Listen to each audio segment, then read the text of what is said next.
Oi, bom dia. Sejam bem-vindos ao segundo dia do quarto simpósio de fisioterapia neonatal na Liga Safe, que tem como tema o cuidado, o recém-nascido e o lactente de alto risco. Eu me chamo Jéssica e vou apresentar para vocês o simpósio, certo? E desde já a gente quer agradecer a todos vocês que se disponibilizaram e se interessaram em participar do simpósio e todos os palestrantes pela colaboração e contribuição com a gente. Lembrando que a nossa programação hoje ela se inicia com uma mesa redonda, que a gente vai começar já já. Logo depois a gente vai ter um pequeno intervalo, e aí vamos voltar com 2 conferências sobre suporte ventilatório, neonatologia, e depois vamos ter um intervalo para almoço e voltamos com mais 3 palestras. E agora nós vamos realizar a abertura da mesa redonda, que vai ter como tema a estimulação sensorial neonatal, onde estamos e para onde vamos. E para fazer parte dessa mesa redonda, convidamos Maiara Costa. Maiara Costa é fisioterapeuta graduada pela Universidade Federal do Rio Grande do Norte. Tem residência em terapia intensiva neonatal da Maternidade Escola Januário Cico. É mestranda em Ciências da Reabilitação pela FACISA, na linha de pesquisa, avaliação e intervenção no sistema cardiorrespiratório neonatal e pediátrico. Convidamos também João Otávio, que é fisioterapeuta pela Universidade Federal do Rio Grande do Norte, da FACISA, especialista em fisioterapia neurofuncional pela Estácio e também é mestre em Ciências da Reabilitação e doutorando em Ciências da Saúde pela UFRN. E para finalizar, convidamos Natália Figueiredo, que é fisioterapeuta graduada pela Faculdade de Medicina de Ribeirão Preto, da USP, mestre em Ciências pelo Programa de Pós-Graduação em Saúde Mental do Departamento de Neurociências e Ciência do Comportamento da USP e tem experiência clínica em fisioterapia hospitalar, atendendo enfermaria e unidades de terapia intensiva adulto, pediátrico e neonatal.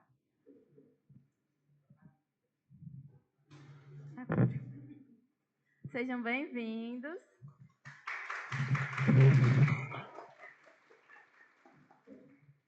E vamos, então, dar início, começando com Maiara, certo? Que ela vai falar sobre o subtema, o uso do casulo como estratégia terapêutica. Maiara, você vai ter 20 minutos, tá? E no final da mesa redonda, vamos ter 10 minutos para tirar as dúvidas e as perguntas.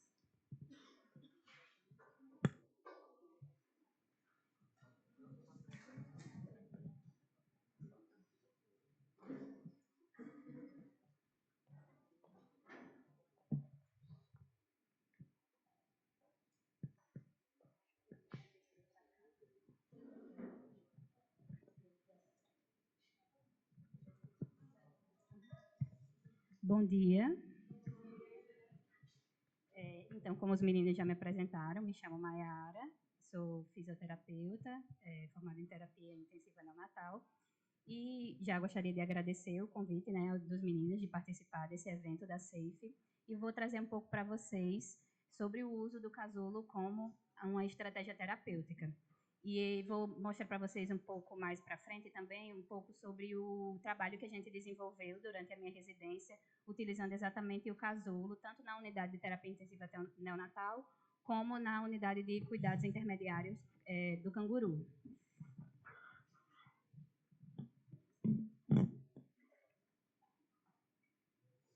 Então, alguém aqui já teve contato com a unidade de terapia intensiva, já esteve em uma UTI neonatal alguma vez, ou conhece de alguma forma? Não? Tá. A gente tem aqui uma imagem de uma UTI neo. Olhando assim, parece um ambiente um pouco caótico, para quem não está habituado a estar lá, mas tudo aqui tem um propósito e, por vezes, realmente se torna um ambiente meio caótico, porque a gente vai ter muitos equipamentos ao mesmo tempo, vários profissionais fazendo sua atividade específica, interagindo entre eles também, vários pacientes, vários eventos relacionados a cada paciente. Então, a gente tem ali atrás, por exemplo, 3 leitos. Só um minutinho. Você tem um laser aqui? Pronto. A gente tem aqui 3 leitos, esse bebezinho está numa incubadora, a gente tem um outro bebê aqui num berço e mais um outro aqui em outro bercinho. E cada leito desse, a gente vai ter inúmeros equipamentos ao redor que vão estar relacionados a cada bebê. Esses equipamentos, eles vão estimular o bebê de várias maneiras diferentes. A gente vai ter muito, por exemplo, ruído na UTI. A gente tenta se reduzir o índice de ruído no ambiente, mas a gente tem vários equipamentos que vão emitir ruídos. Por exemplo, essa monitorização aqui pode ter alarmes relacionados à bradicardia, taquicardia, a saturação de oxigênio mais baixa ou mais alta, dependendo de como está configurado o alarme. A gente tem o ventilador mecânico, que tem o ruído da própria ventilação, mas também tem alarmes associados a esse equipamento. A gente tem bombas de infusão que podem estar com a alimentação desse bebê ou com medicações diversas, e essas bombas também possuem alarmes que podem estar emitindo ruído. Além disso, a gente vai ter outros estímulos aqui nesse ambiente, como, por exemplo, a luminosidade excessiva. Aqui a gente consegue ver que esse bebezinho da incubadora, ele está com uma proteção, com um blackout aqui em cima, que reduz essa luminosidade.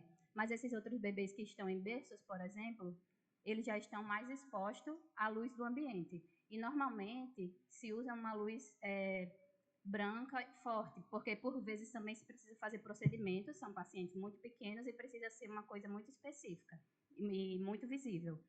Então, acaba que a gente tem, associado aos ruídos, uma grande luminosidade e, além disso, a gente vai ter diversos profissionais circulando aqui. E todos esses profissionais, uma boa parte, na verdade, vai acabar tendo que manipular esse bebê em algum momento.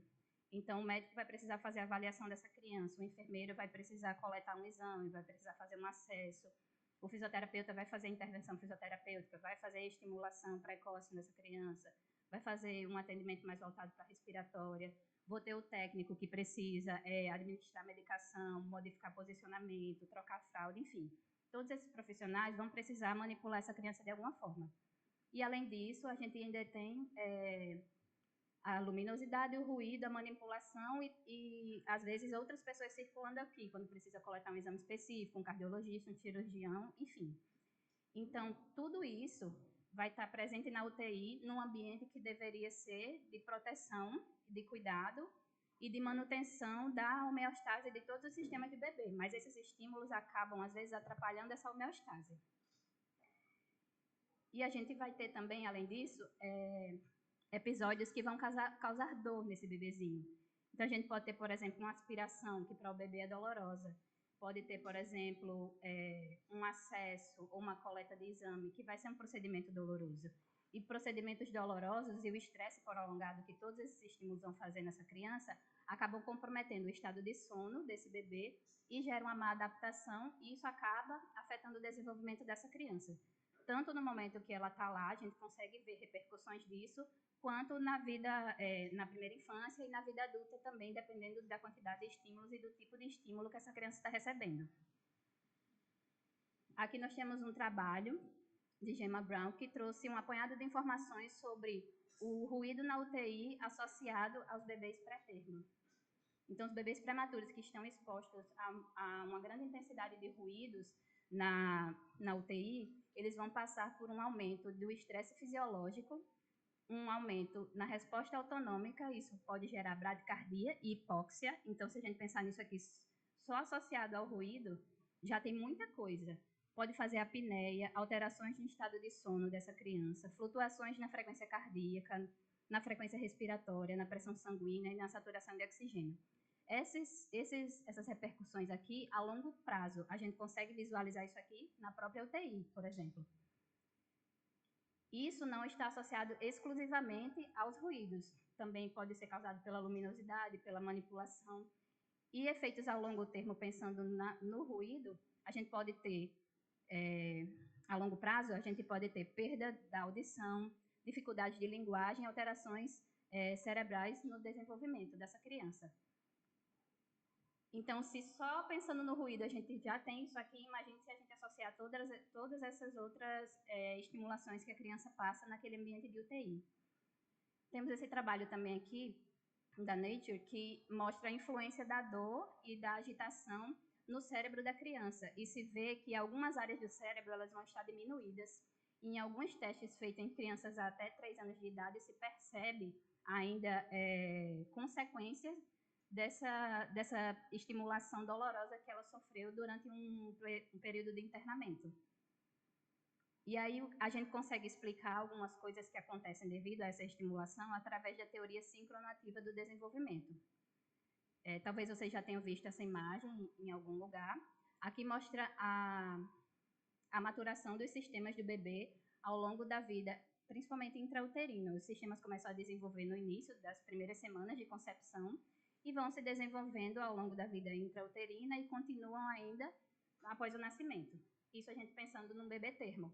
Ele deveria nascer apenas nesse período aqui, a partir das 40 semanas. Mas a gente tem, por exemplo, um bebezinho de 25 semanas. Ele vai estar adquirindo movimentos respiratórios fetais, mas o que tem aqui para cima, ele ainda não adquiriu, ele ainda não tem um sistema maduro o suficiente para ter adquirido, por exemplo, movimentos respiratórios coordenados. Então, é uma criança que ainda vai ter movimentos descoordenados na respiração. Esses sistemas, a gente tem aqui 5 sistemas, o sistema autônomo, motor, de estado, de atenção e de interação. Eles vão se desenvolver independentes, mas eles vão interagir entre si. Então, uma alteração que eu faço em um sistema, ela pode acabar repercutindo numa alteração em um outro sistema que a gente pode pensar que não está relacionado, mas todos eles vão estar interagindo. E um bebê pré-termo, ele tem uma certa quantidade de energia reduzida para utilizar nesses sistemas. Um bebê termo, ele consegue se regular melhor. Se eu modifico o posicionamento dele, se ele passa por um estímulo doloroso, ele consegue se regular e retornar ao estado normal mais fácil do que um bebê prematuro. É como se um bebê prematuro ele tivesse menos energia para investir nessa regulação. Então, se a gente pensasse, por exemplo, que esse bebezinho aqui, que nasceu prematuro, ele tem, a gente pode pensar nessa energia que ele tem disponível como se fossem pilhas. Ele tem 10 pilhas para usar nesses 5 sistemas. Então, dividindo, a gente teria 2 pilhas em cada sistema desse. Mas se eu tenho, por exemplo, uma alteração no sistema motor, esse bebê, ele está lá na incubadora, mas ele está mal posicionado. Tem alguma coisa que está incomodando ele, como uma parte do acesso, está batendo em algum lugar e está gerando um estímulo doloroso. Ele precisa ficar se regulando o tempo inteiro para ficar se ajustando, mexe a perna, mexe o braço, tentando procurar uma posição para se regular. Ele está tendo que investir mais energia no sistema motor, então acaba que, como essa energia é limitada, ele vai precisar retirar de algum lugar. Se eu tinha 2 pilhinhas em cada sistema e eu preciso de um pouco mais de motor, então digamos que ele puxe uma energia que ele estava usando no sistema autônomo para se manter regulado, manter regulada o que seria com relação ao sistema autônomo. A frequência cardíaca, a frequência respiratória, a saturação. Então, no momento que ele tenta regular o sistema motor, ele vai fazer uma bradicardia, ou ele vai fazer uma taquicardia, vai desaturar, vai aumentar a frequência respiratória ou diminuir. Enfim, ele vai alterar esse sistema em detrimento de tentar regular um outro. Então, quando eu faço estímulos excessivos em qualquer desses sistemas, eu vou estar tendo, o bebezinho vai estar tendo que se regular e acabar comprometendo o desenvolvimento de outros sistemas. Então, com isso a gente começa a pensar, a gente precisa de estratégias que ajudem a manter a homeostase desse bebê. Eu preciso facilitar para ele que ele consiga manter todos os sistemas regulados. Então, se eu controlo a temperatura dele, se eu mantenho ele num posicionamento adequado, em que ele não precisa ficar se ajustando, se ele precisa, por exemplo, de ventilação, eu mantenho a oxigenação dele adequada. Então, eu estou controlando, auxiliando ele a controlar o sistema motor, o sistema regulador. Se eu reduzo as luzes, então, ele consegue controlar o estado de sono vigília dele. Ele controla o sistema de estado dele. Eu vou facilitar para ele manter essa homeostase.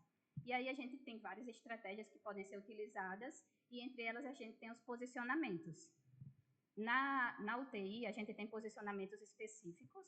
O bebê pode ficar em decúbito dorsal, pode ficar em decúbito ventral, lateral direito, lateral esquerdo. São os posicionamentos convencionais que se utiliza. E existe, em alguns serviços, um reloginho para ser feita a mudança desse decúbito a cada 2 horas. Mas a gente tem, além disso, posicionamentos alternativos, como, por exemplo, o posicionamento na rede, o posicionamento em casulo, o posicionamento no canguru também, que pode ser com a mãe ou com o pai, enfim. E esses posicionamentos alternativos, eles estão associados a outros benefícios também. O que nós utilizamos foi o posicionamento em casulo, feito com a modificação do tipo de casulo que a gente estava utilizando. Então, a ideia do nosso trabalho foi exatamente pensando no útero na vida intrauterina desse bebê. O que ele tinha lá que a gente poderia imitar aqui fora, mimetizar, né? Então, no útero, ele tinha estímulos táteis através do contato com a parede uterina. Ele estava completamente envolto aqui pela parede uterina. E no momento que ele tenta se movimentar, ele tem um feedback tátil de retornar para aquela posição de flexão, que seria a posição adequada para ele se manter nesses primeiros momentos, né, da vida dele. A gente tem a flexão fisiológica do bebê. Então, a ideia do casulo é exatamente mimetizar a informação tátil do útero. O bebê vai estar envolto nesse casulo, de forma que, quando ele se movimenta, ele tem aquele feedback tátil, que seria similar ao que ele estaria sentindo no útero. E isso ajudaria, por exemplo, a regular o sistema motor dele. Ele não vai precisar ficar se regulando toda hora, porque ele já está naquele espaço mais contido, que auxilia ele nesse controle. Aí aqui a gente tem duas imagens que foram do nosso trabalho, um bebezinho da unidade canguru e um bebê da UTI, e eles estavam utilizando o casulo que nós propomos nesse estudo. Se vocês observarem aqui, ele é limitado exatamente do tamanho do corpo do bebê, fechado aqui no pezinho e aberto apenas aqui em cima. Então, se vocês compararem, a gente observa, os bracinhos é possível ficarem fletidos, as pernas um pouco mais fletidas, relembrando um pouco a posição que ele conseguiria ficar no útero. E aí, o principal termo que a gente pensaria aqui na utilização do casulo é exatamente auxiliar na organização do bebê. Você percebe que um bebezinho que está mais contido aqui, que está com um posicionamento adequado, ele consegue se regular melhor do que um bebê que vai ficar largado, que vai ficar num posicionamento inadequado. E aí, aqui, um pouco de detalhes sobre o material que foi utilizado. A gente utilizou essa malha tubular. Não sei se vocês já chegaram a ver, é uma malha ortopédica que às vezes se utiliza quando vai se fazer uso de prótese, por exemplo. E ela é 100% algodão, então hipoalergênica, e nós fizemos o uso único. Então, a criança usou, a gente já jogava fora. Era descartável, já para evitar contaminação. O tamanho adequado ao bebê, então a gente cortava de acordo com o comprimento da criança. Essa parte aqui de cima ela era enroladinha, de forma que ficasse confortável para o bebê e não ficasse escapando. E nós tivemos dois grupos, um grupo controle e um grupo casulo.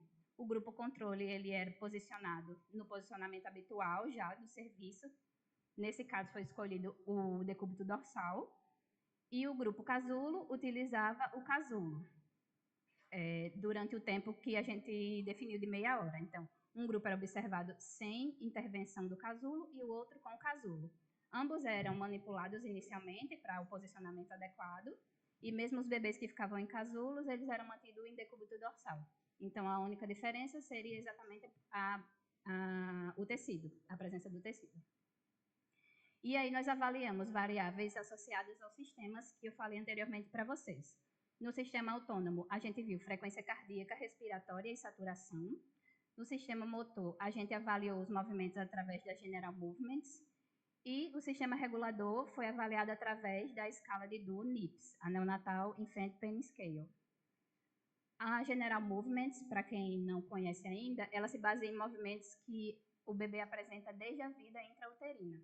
E esses movimentos estão baseados em movimentos de segmentos corporais, tanto da cabeça, do tronco, como membros inferiores e superiores. No nosso estudo, ele foi então classificado como movimento normal ou movimento alterado. Já a NIPS avalia 6 aspectos que estão relacionados à expressão facial, choro, respiração, posicionamento dos braços, posicionamento das pernas e o estado de alerta desse bebê. A pontuação, então, em todas as categorias vai de 0 a 1, com exceção do choro, que tem uma pontuação até 2. Então, a gente vai ter no máximo 7 pontos e no mínimo 0. Sendo 0, nenhuma dor. E a partir de 3, a gente já considera que esse bebê está passando por algum estímulo doloroso. Então, com esse trabalho, o que foi que a gente percebeu? Tanto o grupo casulo como o grupo controle, eles tiveram resultados similares nessas variáveis que a gente observou, de sistema autônomo, motor e regulador. E o que isso sinaliza para a gente? Que é seguro utilizar o casulo, assim como posicionar o bebê em decúbito dorsal. Então, seria mais uma alternativa que a gente tem a fazer um posicionamento diferente no bebê. A gente não teve avaliação aqui, por exemplo, de estado do sono. A gente percebeu visualmente que algumas crianças dormiam mais facilmente no casulo, mas isso não foi medido. Então, no futuro, havendo um outro estudo, poderia ser uma variável importante, porque aqui a gente viu que nessas que a gente avaliou, não houveram diferença. Não houve mudança na variável do sistema motor dessas crianças e percebemos que facilita a posição da flexão fisiológica nesses bebês. Então, se o bebê prematuro ele é um bebezinho mais largado, ele não vai manter essa flexão ainda. Seria uma alternativa a se auxiliar esse bebê a manter a flexão e se manter um pouco mais organizado. E temos estudos que mostram que quando você reduz o estresse desse bebezinho prematuro, ele se torna mais capaz de estabilizar seus sistemas. Então, a ideia é que a gente esteja lá para facilitar a homeostase desse bebê. No momento que ele se regula bem, ele vai manter um bom desenvolvimento. E a gente não vai ter as consequências lá na frente que vocês observaram, por exemplo, quando se tem muito estímulo de ruídos ou de dor. Temos estudos também que mostram a redução do estresse em posicionamentos alternativos, como, por exemplo, a rede e o charuto, que o charuto seria similar ao casulo, mas feito com um tecido mais rígido. E também que posicionamentos alternativos mostraram menos assimetrias corporais na alta. Então, se esse bebê ele tem outras alternativas de posicionamento, a gente consegue mudar os decúbitos e auxiliar esse bebê a fazer a rotação de posições para evitar essas deformidades. E aqui eu deixo para vocês o meu contato, caso vocês precisem fazer algum comentário, tenham alguma dúvida posterior. E uma frase para quem gosta de ciência, pretende fazer ciência ou já está fazendo. Todo grande progresso da ciência resultou de uma nova audácia da imaginação. Obrigada.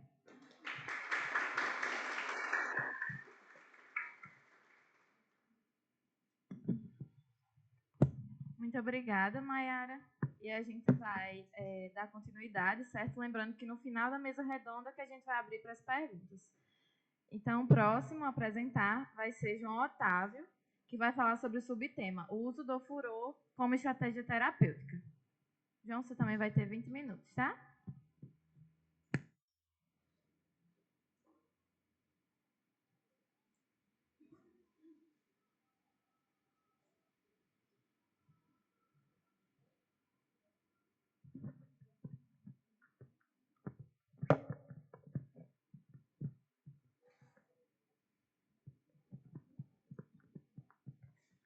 Bom dia a todos. Como eu já fui apresentado, meu nome é João Otávio. Atualmente eu faço doutorado pelo programa Ciências da Saúde da UFRN e é sempre bom estar nessa casa. Eu fui formado pela primeira turma de fisioterapia lá de Santa Cruz e atualmente eu estudo dor crônica. E o trabalho que eu trago hoje para vocês é bem relevante porque foi tudo que eu estudei durante o meu período de graduação. Então, quando eu saí da graduação, o meu trabalho de conclusão de curso, orientado pela professora Silvana, foi o ofurô, né, o que pode ser chamado também de banho no balde, ou fisioterapia aquática em neonatologia, ou em pediatria. Então, hoje em dia, a gente tem várias denominações, se a gente for fazer uma pesquisa nas bases de dados. Então, o ofurô, o que é que o ofurô? O ofurô nada mais é do que a fisioterapia aquática para o público pediátrico ou neonatológico, tá bom? Então, eu vou apresentar para vocês o uso do ofurô como estratégia terapêutica. E o ofurô é uma atividade de vida diária que visa a limpeza, estimulando a circulação geral, proporcionando sensação de conforto e bem-estar ao recém-nascido, à criança, ao bebê. Tá? De acordo com o Ministério da Saúde, o ofurô, ou banho no balde, ou fisioterapia aquática em recém-nascido ou em neonatologia, ele destaca-se por apresentar um alto nível de manipulação para o recém-nascido. Partindo do pressuposto que o Brasil vem trabalhando com a prática de um novo paradigma, o paradigma de atenção humanizada, o ofurô ele atende a perspectiva de humanização no atendimento à criança, ao bebê, ao recém-nascido. E como é que funciona essa técnica de ofurô? O que é que os artigos eles trazem de evidência científica? Então, se for para a prática clínica, então você acaba adaptando a técnica à sua realidade, ao seu serviço que você está trabalhando, tá bom? Mas a maioria dos estudos, eles preconizam o uso do ofurô, que tem a duração de 5 minutos. Os 3 primeiros minutos, o recém-nascido ou o bebê, ele é envolto de uma toalha de algodão, e aí ele é colocado gentilmente em água aquecida, aproximadamente a temperatura 37 graus, que é a que simula a temperatura corporal do recém-nascido. E aí a gente começa a realizar movimentos de fisioterapia aquática, movimentos suaves, movimentos delicados, movimentos gentil, um toque bem leve ao recém-nascido. E aí a gente faz movimentos de sobe e desce, movimentos de meia-lua, movimentos circulares, tá? Nesses 3 primeiros minutos. Ao final, tá? Se for realizado durante a rotina hospitalar, então é um trabalho muito profissional, a gente precisa do engajamento da enfermagem também, porque como já foi falado pela colega, né, a gente tenta minimizar, dependendo dos casos, né, a manipulação do recém-nascido, ainda mais se for pré-termo. Então, os 3 primeiros minutos ele faz o ofurô, e os 2 últimos minutos a gente faz a higienização, e aí a gente precisa da equipe da enfermagem estar auxiliando a gente nessa parte. O ideal é que esse protocolo de imersão e o banho ele seja feito dentro do balde. Então, com delicadeza, a gente retirado essa toalha de algodão do recém-nascido, e aí começa a parte de higienização do recém-nascido, tá bom? Então, com duração total de 5 minutos, os 2 últimos minutos a gente finaliza com a higienização. Nesse estudo que tem aqui em cima, eu coloquei, que referencia a maioria dos trabalhos, né, esse de Vygotsky, efeitos da fisioterapia aquática na dor e no estado de sono vigília de recém-nascidos pré-termos estáveis internados em unidade de terapia intensiva neonatal. Tá? Aí, Otávio, como é que eu avalio a dor no recém-nascido? Como é que eu avalio o sono no recém-nascido? Porque, assim, diferente do adulto, né, a criança ela não fala para a gente que está sentindo dor, ela não fala para a gente que está desconfortável. Então, hoje, na literatura, existem escalas que a gente consegue avaliar dor e estado de sono vigília para esse público. E que escalas são essas? Como é que a gente faz para avaliar? Eu vou citar 2, tá? A colega já citou uma escala, eu vou citar 2. A primeira que eu vou citar é a NFCS, que ela avalia a atividade facial do recém-nascido. Então, é uma escala comportamental. Então, você não precisa tocar na criança, não precisa manipular a criança, você pode avaliar antes, durante e após. Então, você vai chegar, vai atender aquela criança, você vai avaliar. Então, olhando pela atividade facial da criança. E que características eu vou avaliar na criança no recém-nascido? Então, são atividades na face, né, que podem ser tremor de queixo, língua protusa, boca aberta, sulco nasolabial, que é o biquinho, fenda palpebral estreitada, que é a testa rugosa. Então, são características similares ao choro que a gente avalia. E essa escala, em especial a NFCS, a gente diz que a criança está sentindo alguma dor ou algum desconforto quando 3 pontos desses que eu acabei de falar, da atividade facial, eles são encontrados, tá bom? Outra escala que a gente pode estar avaliando a questão do sono e vigília do recém-nascido é uma escala chamada Brazelton. Então, é uma escala comportamental também. Você pode estar avaliando antes, durante e após a intervenção do ofurô. Então, você só basta olhar para a criança para você marcar, né, o estado que a criança se encontra. Então, são pontos da escala, ela vai de 1 a 5 estados, e o estado, assim, o primeiro estado calmo, olhos fechados, a criança relaxada. Aí o estado 2, mínimos movimentos corporais. Aí o estado 3, movimentos corporais vigorosos. E o último estado, o estado de choro. Então, são essas duas escalas comportamentais que eu posso sugerir para vocês para estar avaliando do sono-vigília do recém-nascido, tá? E outra coisa também que a gente pode estar avaliando antes, durante e após o furor é a questão do estado fisiológico, né? Como os sinais fisiológicos se comportam durante a intervenção.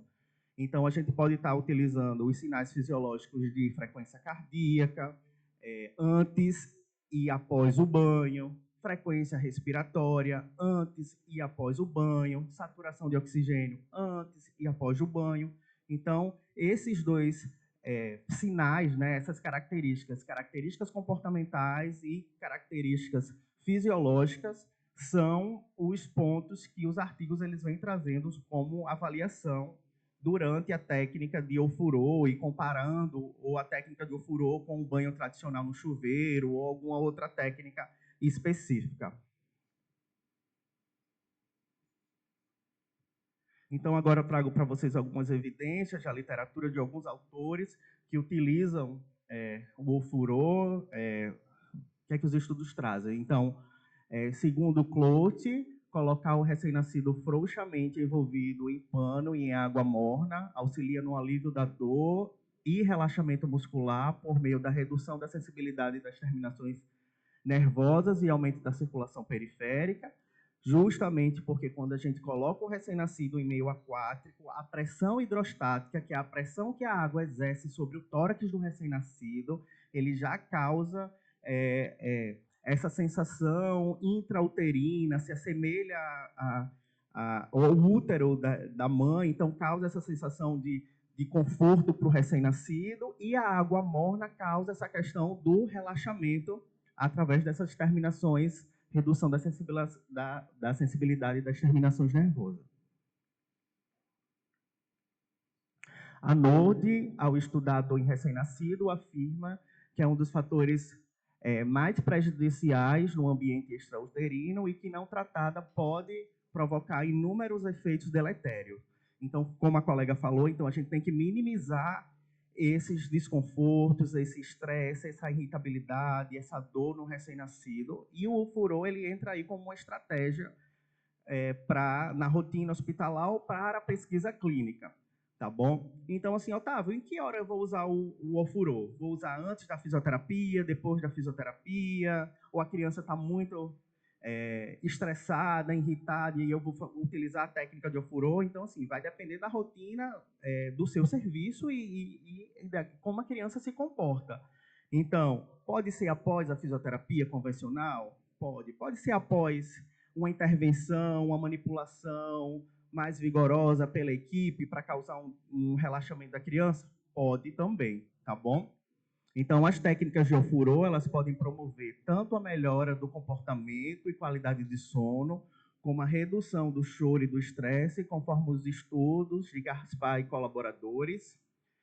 Pesquisas sugerem que a dor e o estresse potencializam a instabilidade clínica do recém-nascido em cuidados intensivos, então a gente precisa minimizar esses fatores de estresse, porque está diretamente ligado com a alteração e com o atraso do desenvolvimento neuropsicomotor. De acordo com Cappion, os efeitos terapêuticos da água aquecida uma melhora na circulação e na musculatura respiratória, que permite que o recém-nascido reencontre os movimentos da vida intrauterina, estimule a coordenação motora e relaxamento sem causar o estresse, a dor ou o desconforto. Então, a conclusão dos estudos, a conclusão do estudo que eu fiz também no Hospital Universitário Ana Bezerra, foi que é um método efetivo e seguro para reduzir os sinais de dor e, quando bem indicado, pode ser utilizado como método não farmacológico para alívio do estresse, contribuindo com os princípios da multidisciplinaridade, da humanização em hospitais e maternidades. E, para finalizar, a análise com métodos objetivos e calculados precisam ser desenvolvidas para comprovação de efetividade e elegibilidade dos melhores benefícios e resultados. Tá? Esse aqui é o cantinho do banho, né? Quando há 10 anos atrás, no Hospital Universitário Ana Bezerra, antes não era nem da rede EBSER, a gente quis deixar bem lúdico esse ambiente, né? Até porque para a equipe eu tive que convencer a equipe de enfermagem que era um profissional da fisioterapia que estava à frente desse ofurô, dessa técnica do banho no balde, né? Então eu tive que ganhar a confiança da equipe de enfermagem, dos enfermeiros, porque o banho em si é uma técnica realizada pela equipe de enfermagem. Então chega um aluno de graduação, novinho, né, com um balde transparente, andando pelo hospital, esperando nascer um bebezinho. E aí, quando ele tinha estabilidade clínica para o banho, né, porque a criança nascia lá no Ana Bezerra, não sei se vocês conhecem, um hospital maternidade, sabe? Não são partos de alta complexidade, pelo menos no tempo que eu atuei lá. Então, era partos sem muitas complicações. Então, nas primeiras 24 horas que nascia a criança, já era feito o peso da criança, perímetro cefálico, as vacinas, e depois, com estabilidade clínica e com liberação, ele ia para a intervenção do banho. E o primeiro banho era feito por um fisioterapeuta, né? Então, eu ficava lá esperando, na expectativa, sabendo quantas crianças iam nascer, quantas gestantes tinham para nascer, e ficava lá esperando com o termo de consentimento, esperando a mãe assinar o termo de consentimento, porque se tratando de pesquisa com criança, não é isso? Então, eu tinha que esperar um pouco essa liberação, e aí a intervenção do furor no banho no balde, esse que era o cantinho lá do hospital, e aqui era o chuveiro. Então, o chuveiro, a água quente, eu pegava desse chuveiro, eu fechava um pouquinho o volume de água do chuveiro, e com o termômetro eu esperava chegar na temperatura que eu queria. E aí é um balde transparente, você vê que é um balde simples, transparente, com as bordas reclinadas, tá? Para não causar, não tocar assim na criança, não causar que a criança, durante a fisioterapia aquática do ofurô, ele não encoste nas bordas do balde, tá? Então, aqui é o armário, a parede que a gente deixou com várias figurinhas. Caso a mãe, a gente pedia e incentivava que a mãe esteja presente também para ela aprender essa técnica de ofurô, esse banho no balde. E aí o pessoal da enfermagem veio e colocou outro passo a passo de banho humanizado na parede. E esse banho humanizado ele é feito no chuveiro, não é feito no balde. Então, quando tinha alguém da fisioterapia lá, capacitada, que sabia utilizar o banho no balde, né, o ofurô, fazia o ofurô, quando não, tinha o banho preconizado pela equipe de enfermagem. E aí fica o meu contato, muito obrigado, tá bom? Tem o meu Instagram também, qualquer dúvida.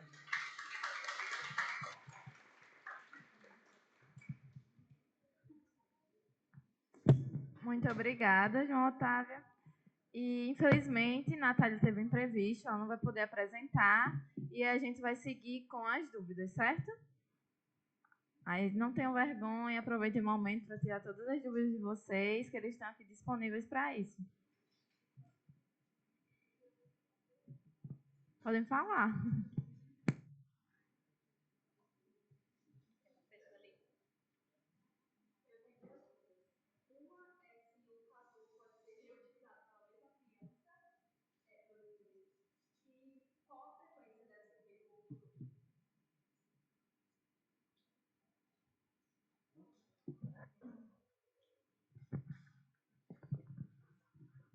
Como é seu nome? Fernanda. O tecido em si não tem problema nenhum ser usado pela mesma criança. Como a gente ainda não sabia exatamente como ia funcionar, a gente fazia aquela avaliação para depois comparar com outro grupo e saber se de fato tinha algum efeito. E saber se esse efeito era bom, enfim. Então, ele não era deixado lá. Mas não teria problema nenhum em deixar e ele ser reutilizado. Talvez ele não funcionasse bem se fosse lavado, porque ele era um tecido só de algodão, ele era elástico de certa forma, mas provavelmente pela forma que a fibra é colocada. Então, imagino eu que, principalmente lá, que as roupas são lavadas com água quente, ele perderia essa propriedade. Mas, enquanto não fosse lavado, não teria nenhum problema da criança ficar reutilizando. Em relação à frequência do banho, não é isso? Do ofurô, depende da faixa etária da criança. Olha só essa foto aí, esses bebezinhos assim maiores. Então, para essa faixa etária, a gente pode permitir até mais de uma vez ao dia. Se for um bebezinho pré-termo, na rotina hospitalar, então é preconizado o banho uma vez durante o dia só. Tá? Mas assim, esses bebezinhos aí, eles podem até mais uma vez. Mas como é que funciona? O banho mesmo, com higienização, com sabonete, a gente passa só uma vez na criança. A segunda vez já é o banho mesmo só na água mesmo, sabe? Pro furor. Não precisa fazer a parte de higienização, até porque a pele da criança é muito sensível. Se a gente passa mais de uma vez o sabonete até próprio para a criança, a gente está tirando a defesa da pele da criança. Então, assim, se for utilizar um banho, um ofurô mais de uma vez, então a gente não faz essa parte de higienização, tá bom? Então, quanto mais maiorzinha a criança, a gente pode estar deixando mais de uma vez durante o dia. Se for na rotina hospitalar, apenas uma vez. Próximo. Ali atrás.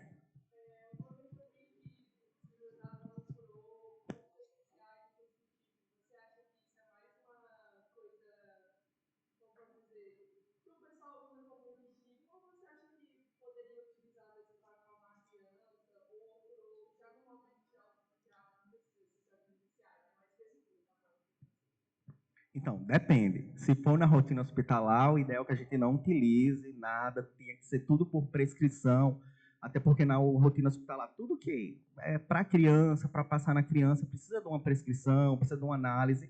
Agora, se for uma criança maiorzinha, como essa do balde, existe vários tipos realmente de óleos essenciais, com cheiros próprios para a pele da criança. Então, se a criança estiver em casa, estiver bem, se for um recém-nascido saudável, ou se for um bebezinho maiorzinho, pode sim fazer o uso do óleo essencial próprio para a criança. Hoje a gente tem no mercado vários tipos de produtos para chantá-la, até para chantá-la, para fazer a própria aquela massagem na criança, para acalmar. Eles pedem para você colocar uma gota de óleo mineral. Então, existe hoje no mercado vários tipos de óleos para manipulação para o recém-nascido, saudável, tá bom? E para a criança, próprio para a criança. Então, pode sim. Agora, depende muito. Se for na rotina hospitalar, a gente precisa ter mais cuidado e mais cautela. Tá bom? Mais alguma dúvida?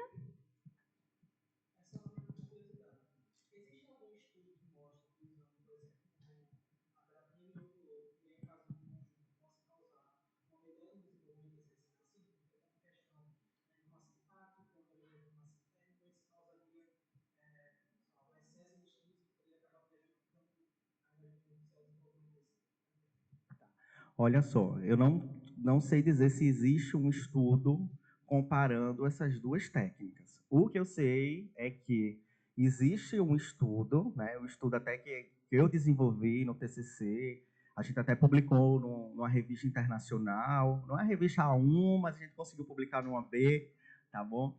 E aí a gente fez a comparação do banho tradicional no chuveiro com a técnica de ofurô no balde.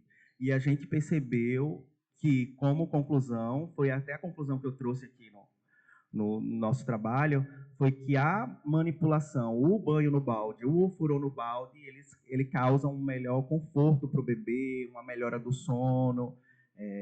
O recém-nascido não sentia dor durante a intervenção, antes, durante e após. Então, comparando essas duas intervenções, o que é preconizado hoje, até pelo Ministério da Saúde, para recém-nascidos pré-termos, é a intervenção do furor no balde com água aquecida, tá bom? Aí do casulo, vou perguntar à colega se ela conhece algum estudo. Sobre essa interação entre as intervenções, realmente eu desconheço se há algum estudo. O que a gente tenta fazer é humanizar sempre o atendimento dessa criança, né? Então, quando a gente tem essas intervenções que permitem reduzir o estresse, permitem reduzir a dor, a gente pode fazer o uso delas associadas. Acredito que para a criança usar o ofurô, ele é colocado numa espécie ainda de contenção, né, com a fraldinha, que não seria exatamente um casulo, mas já auxilia nesse posicionamento do bebê. E, na verdade, o casulo que a gente utilizou, ele não é utilizado normalmente, não é uma configuração que se utiliza. O que se fala muito de casulo, às vezes em alguns trabalhos, é aquele que é feito com tecido rígido mesmo, que você faz o enrolamento do bebê completo, mas ele fica contido ali dentro, ele não tem movimento. E a nossa ideia foi exatamente permitir o movimento até certo ponto, auxiliando nessa manutenção dele. Mas de um trabalho específico que associe esses dois, acredito que ainda não temos.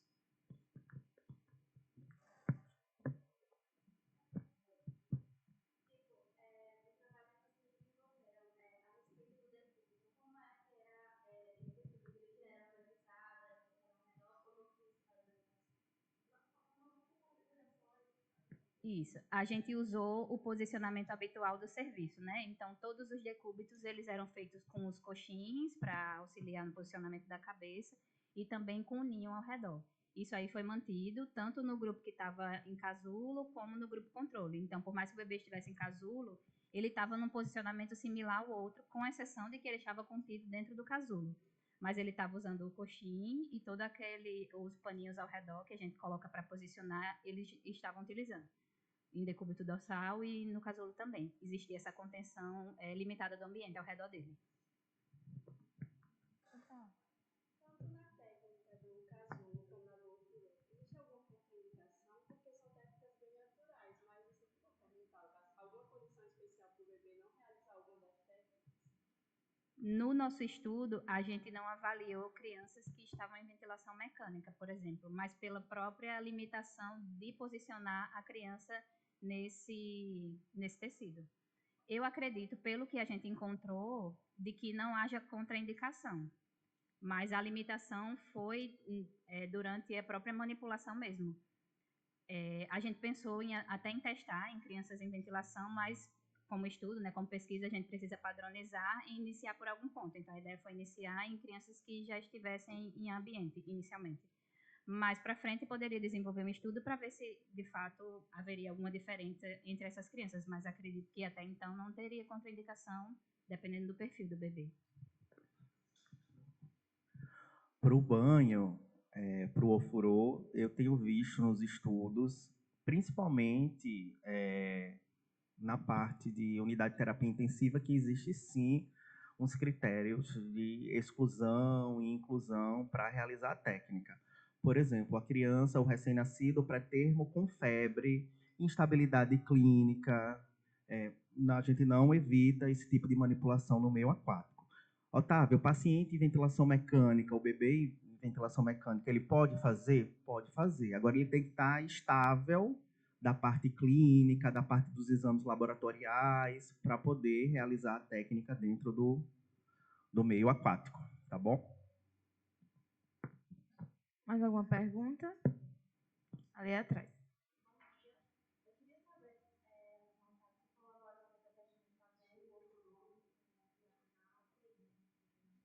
Como é que seria essa adaptação utilizando o VAL e mais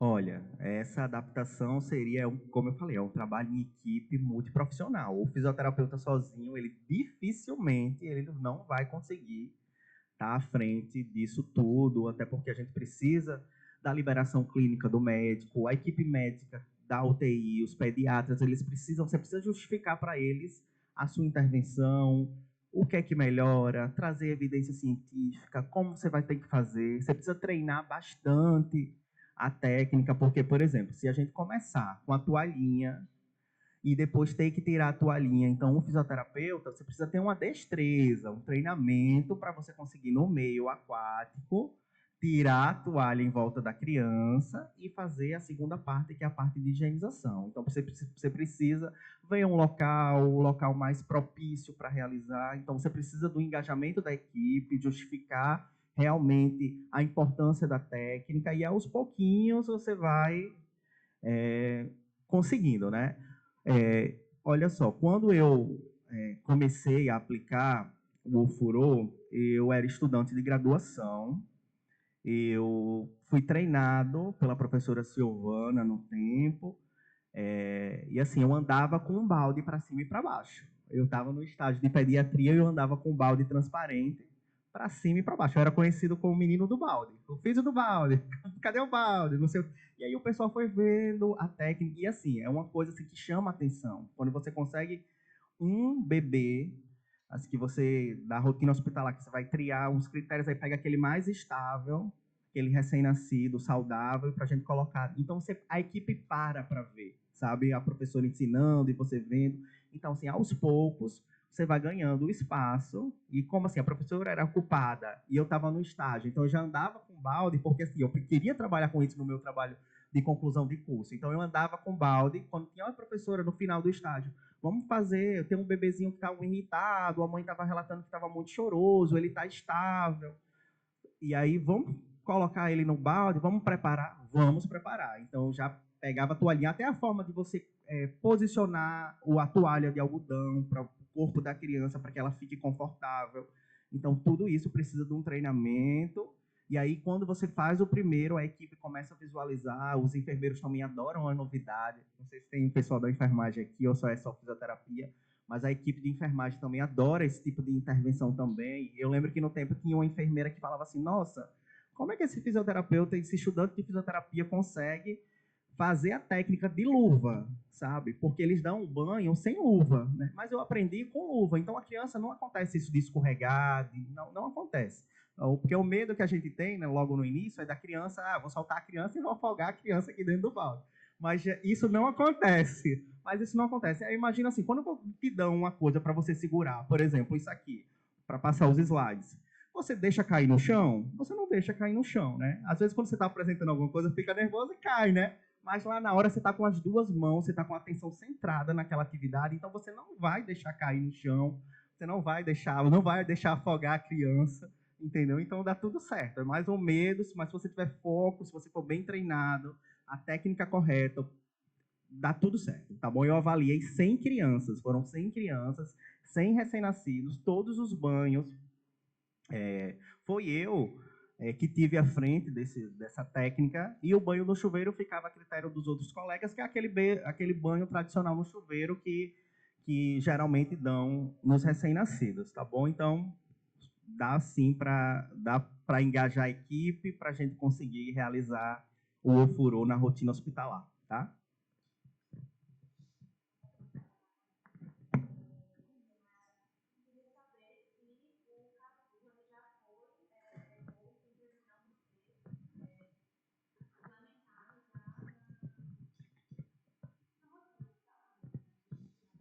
Não, na verdade a gente fez o estudo e ele está em processo de publicação ainda. O próprio casulo ainda não foi aplicado no serviço. A gente utilizou só durante o período que estava fazendo o estudo mesmo. Havia pergunta.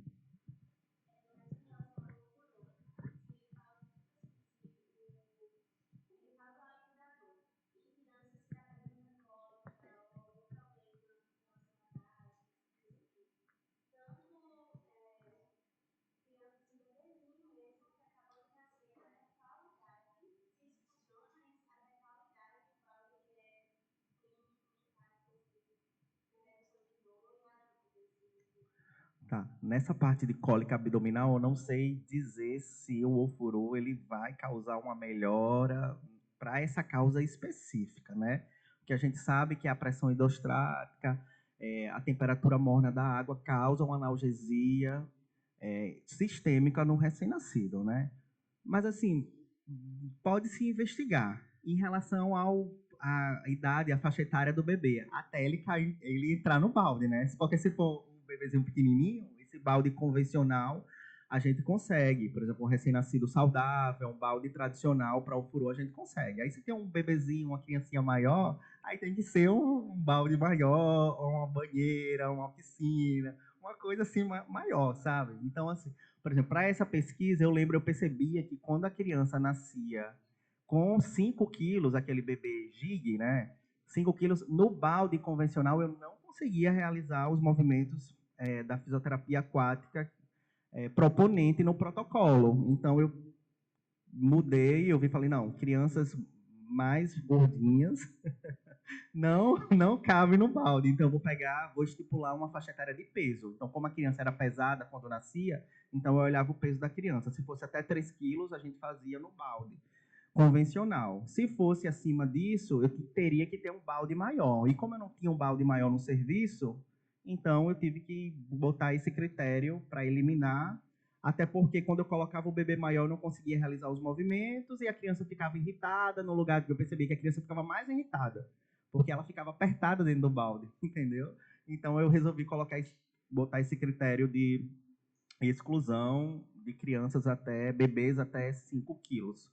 Tá bom? Então, mas pode ser realizado se você tiver um balde maior. Tá? E hoje no mercado a gente tem vários tipos de balde para vários tipos de tamanho de criança para o furor. Então, pode fazer sim, tá? Mais alguma dúvida? Ninguém? Então, eu gostaria de agradecer muito a vocês, Maiara e Otávio, por colaborarem com a gente, compartilhar tanta coisa legal, interessante. E agora a gente vai fazer um intervalinho, certo? E a gente volta às 10h10, tá certo?